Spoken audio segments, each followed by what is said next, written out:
अगर आप ये सुन रहे हैं तो यकीन मानिए आप किसी न किसी चीज़ से परेशान हैं। शायद आप बहुत मेहनत करते हैं लेकिन मन शांत नहीं रहता। शायद आप जानते हैं कि क्या करना चाहिए फिर भी लगातार नहीं कर पाते। या शायद आप हर बार यही सोचते हैं, जब ये हो जाएगा तब मैं खुश हो जाऊंगा। अगर ऐसा है तो ये ऑडियो बुक आपके लिए है, क्योंकि द प्रैक्टिसिंग माइंड कोई मोटिवेशनल किताब नहीं है। ये किताब आपको तेज दौड़ना नहीं सिखाती, ये आपको रुकना सिखाती है। ये आपको सफल होना नहीं सिखाती, ये आपको प्रक्रिया में जीना सिखाती है। लेखक का परिचय। इस किताब के लेखक हैं थॉमस एम स्टर्नर। वो कोई गुरु नहीं, कोई संत नहीं, कोई साधु नहीं। वो एक साधारण इंसान थे जो बेचैनी से थक चुके थे। हर काम करते हुए उनका मन अंत में अटका रहता था, और तभी उन्होंने एक ऐसी बात खोजी जो उनकी पूरी जिंदगी बदल गई। प्रॉब्लम काम में नहीं है, प्रॉब्लम हमारे माइंडसेट में है। अध्याय 1। समस्या कहाँ है? हमारी सबसे बड़ी समस्या ये नहीं है कि हमारे पास समय नहीं है। हमारी सबसे बड़ी समस्या है हम हर चीज़ जल्दी खत्म करना चाहते हैं। हम पढ़ाई करें तो सोचते हैं बस एग्ज़ाम खत्म हो जाए। हम नौकरी करें तो सोचते हैं बस प्रमोशन मिल जाए। हम यूट्यूब शुरू करें तो सोचते हैं बस मोनेटाइजेशन आ जाए। हम ध्यान करें तो सोचते हैं बस माइंड शांत हो जाए। लेकिन सच क्या है? हम कभी वर्तमान में होते ही नहीं। हम हमेशा या तो बीते हुए कल में या आने वाले कल में रहते हैं। एक गहरी सच्चाई।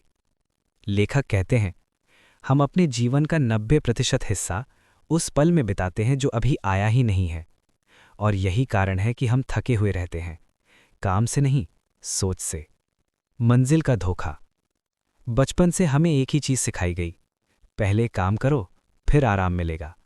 पहले संघर्ष फिर सुख, पहले मंजिल फिर खुशी। लेकिन लेखक कहते हैं ये सोच ही गलत है, क्योंकि अगर खुशी मंजिल के बाद मिलती है तो जो रास्ता है वो सिर्फ सजा बन जाता है, और जब रास्ता सजा बन जाए तो मन हर रोज भागने लगता है। अभ्यास क्या है? Practising mind. प्रैक्टिसिंग माइंड का मतलब है हर काम को एक अभ्यास की तरह करना, न जल्दी न देर, सिर्फ पूरी मौजूदगी के साथ। जब आप चाय बना रहे हों तो सिर्फ चाय बना रहे हों। जब आप लिख रहे हों तो सिर्फ लिख रहे हों। जब आप सुन रहे हों तो सिर्फ सुन रहे हों। यही अभ्यास है। एक साधारण उदाहरण। मान लीजिए आप सीढ़ियां चढ़ रहे हैं। अगर आपका ध्यान ऊपर की मंजिल पर है तो आप हाँफेंगे, आप थकेंगे, आप चिढ़ेंगे। लेकिन अगर आपका ध्यान सिर्फ अगले कदम पर है तो आप शांत रहेंगे, आप स्थिर रहेंगे, आप सहज रहेंगे। मंजिल अपने आप आ जाएगी। माइंड की सबसे बड़ी बीमारी। लेखक कहते हैं हमारा माइंड हमेशा दो चीजें चाहता है, एक कंट्रोल, दूसरा रिजल्ट। लेकिन जीवन इन दोनों के खिलाफ चलता है। आप सिर्फ प्रयास को नियंत्रित कर सकते हैं, परिणाम को नहीं। जब हम रिजल्ट छोड़ देते हैं, जिस दिन आपने ये स्वीकार कर लिया कि मेरा काम है अभ्यास करना, फल नहीं मांगना, उसी दिन तनाव कम हो जाता है, डर कम हो जाता है, आलस्य कम हो जाता है, क्योंकि अब आप किसी से लड़ नहीं रहे। ध्यान और प्रैक्टिसिंग माइंड। ध्यान का मतलब आंख बंद करके बैठना नहीं है।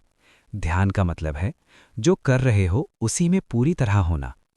अगर आप पूरी मौजूदगी से झाड़ू लगा सकते हैं तो वही ध्यान है। लेखक की सबसे बड़ी सीख। पीस कोई चीज नहीं जो भविष्य में मिले। पीस एक स्किल है जो अभ्यास से आती है, और यही इस किताब की आत्मा है। पार्ट 1 का समापन। अब एक पल रुकिए, एक गहरी सांस लीजिए और छोड़ दीजिए। कोई जल्दी नहीं है, कोई दौड़ नहीं है। आप कहीं नहीं जा रहे, आप यहीं हैं। और यही प्रैक्टिसिंग माइंड की शुरुआत है। एक सवाल से शुरुआत। जरा ईमानदारी से सोचिए, आप जानते हैं कि रोज थोड़ा सा काम आपको आगे बढ़ा सकता है, फिर भी आप टालते हैं, आप प्रोक्रेस्टिनेट करते हैं, आप मन ही मन बहाने बनाते हैं। क्यों? क्योंकि आप आलसी हैं? नहीं। द प्रैक्टिसिंग माइंड कहती है आप आलसी नहीं हैं, आपका माइंड ट्रेंड नहीं है। रेजिस्टेंस क्या है? रेजिस्टेंस कोई बाहरी दुश्मन नहीं है। रेजिस्टेंस है काम शुरू करते समय मन का भारी हो जाना, बीच में छोड़ देने की इच्छा, कल से करूंगा वाली सोच, परफेक्शन का डर। लेखक कहते हैं रेजिस्टेंस तब पैदा होती है जब माइंड भविष्य के परिणाम से डरता है। यानी कि आप काम से नहीं डरते, आप उस सोच से डरते हैं जो काम के साथ जुड़ी होती है। माइंड भविष्य में क्यों भागता है? माइंड का स्वभाव है अभी से बाद में होने वाली परेशानी का अंदाजा लगाना। उदाहरण, आप किताब खोलते हैं और माइंड कहता है पूरी किताब पढ़नी पड़ेगी, समय लगेगा, समझ में नहीं आया तो। और यहीं से रेजिस्टेंस जन्म लेती है। लेखक का rule number 1, never focus on the end result. कभी भी अंत पर ध्यान मत दो, सिर्फ इतना सोचो, आज का छोटा सा अभ्यास, बस 10 मिनट, बस एक पेज, बस एक पैराग्राफ, इतना छोटा कि माइंड डर ही ना पाए। कंसिस्टेंसी क्यों टूटती है? हम कंसिस्टेंसी को गलत तरीके से समझते हैं। हम सोचते हैं कि रोज मोटिवेशन होना चाहिए, रोज मन लगना चाहिए, रोज अच्छा फील होना चाहिए। लेकिन सच ये है, कंसिस्टेंसी मोटिवेशन से नहीं आती, कंसिस्टेंसी सिस्टम से आती है। प्रैक्टिसिंग माइंड का सिस्टम। लेखक कहते हैं, समय फिक्स करो, काम फिक्स करो, रिजल्ट भूल जाओ, बस। अगर रोज सुबह 7 बजे आप सिर्फ 20 मिनट लिखने बैठ जाते हैं तो वही प्रैक्टिस है। चाहे अच्छा लिखो या बुरा, कोई फर्क नहीं पड़ता। परफेक्शनिज्म सबसे बड़ा दुश्मन। बहुत लोग कहते हैं जब परफेक्ट होगा तभी शुरू करूंगा, लेकिन लेखक कहते हैं perfectionism is just fear in disguise. Perfectionism दरअसल असफल होने का डर, जज किए जाने का डर, खुद को कम समझे जाने का डर, और ये डर आपको शुरू ही नहीं करने देता। एक ज़ेन कहानी। एक शिष्य गुरु से पूछता है, ज्ञान पाने में कितना समय लगेगा? गुरु बोले, 10 साल। शिष्य बोला, अगर मैं दिन रात अभ्यास करूं तो? गुरु बोले, 20 साल। शिष्य चौंका, ज्यादा मेहनत में ज्यादा समय? गुरु मुस्कुराए, क्योंकि तुम मंजिल के पीछे भाग रहे हो, अभ्यास के नहीं। मेंटल नॉइज क्या है? मेंटल नॉइज मतलब लगातार चलती सोच, अंदर की आवाज, तुलना, चिंता, डर। ये नॉइज आपको थकाती है, काम नहीं। मेंटल नॉइज कैसे कम करें? द प्रैक्टिसिंग माइंड कहती है, माइंड को चुप कराने की कोशिश मत करो, बस उसे ऑब्जर्व करो। जब विचार आए, ये बेकार है, मुझसे नहीं होगा, तो बस देखो, लड़ो मत। धीरे धीरे नॉइज कमजोर पड़ने लगेगी। Practice is equal to presence. Practice का असली मतलब है अभी, यहीं, इसी काम में, न कल न परसों।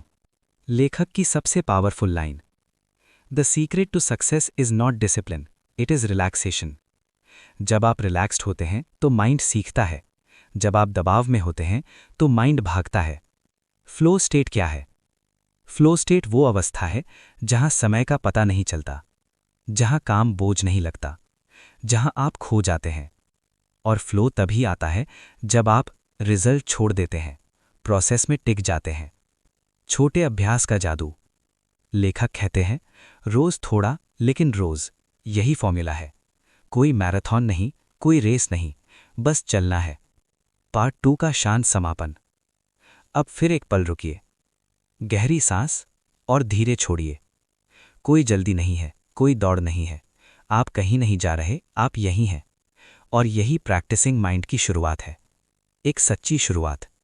जरा ध्यान दीजिए, आपका मन काम से नहीं डरता, वो डरता है असहज महसूस करने से, कंट्रोल खोने से, गलती होने से। और जैसे ही असहजता आती है, माइंड कहता है बस अब रहने दो, अभी मूड नहीं है, आज नहीं कल। यही डर है। डर को समझना जरूरी है। लेखक कहते हैं, fair is not your enemy, it is your teacher. डर कोई समस्या नहीं है, डर एक संकेत है। आप कुछ नया कर रहे हैं, आप कंफर्ट जोन से बाहर हैं, और यही अभ्यास का असली मैदान है। हम असहजता से क्यों भागते हैं? क्योंकि बचपन से हमें सिखाया गया असहजता गलत है, असहजता का मतलब खतरा है। लेकिन सच ये है, असहजता खतरा नहीं, असहजता विकास है। हर ग्रोथ थोड़ी अनकंफर्टेबल होती है। प्रैक्टिसिंग माइंड का नया नियम, learn to be comfortable being uncomfortable.